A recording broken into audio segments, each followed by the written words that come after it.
Hello and welcome to Cheap Joe's Art Stuff. My name is Julie and I'm here to impart some knowledge to you today via a 2-minute art tip.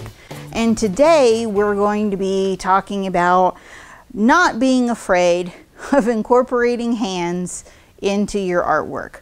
Now I know that, it's part of the thing where if you have a particular subject area that gives you trouble, you just avoid it. So you'll compose somebody with their hands in their pockets versus having to deal with their hands in a piece. And I totally understand.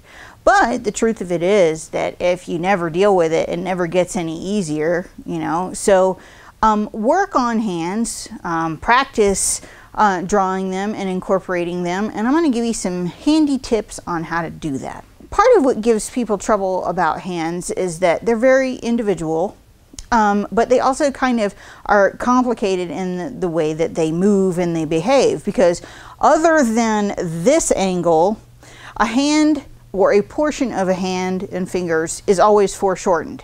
So they're not linear, right? So this one, even though we know in reality is basically the same length as this piece, that when you're drawing them, they don't look that way. So I want to show you how I visualize hands when I render them. And that I have a handy sketch here for a finished piece that you will see in just a second.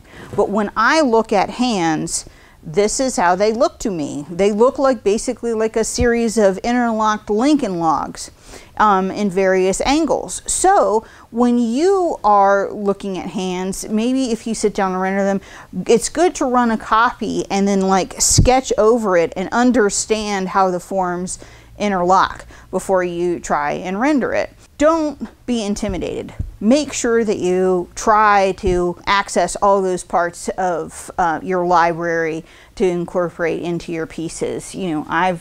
I've gotten over my hand issue, obviously, and you can too. So go into it with some confidence, practice working with hands and rendering them, and we think that you're going to be really surprised with the progress you make if you just kind of break them down into some simple shapes. Enjoy!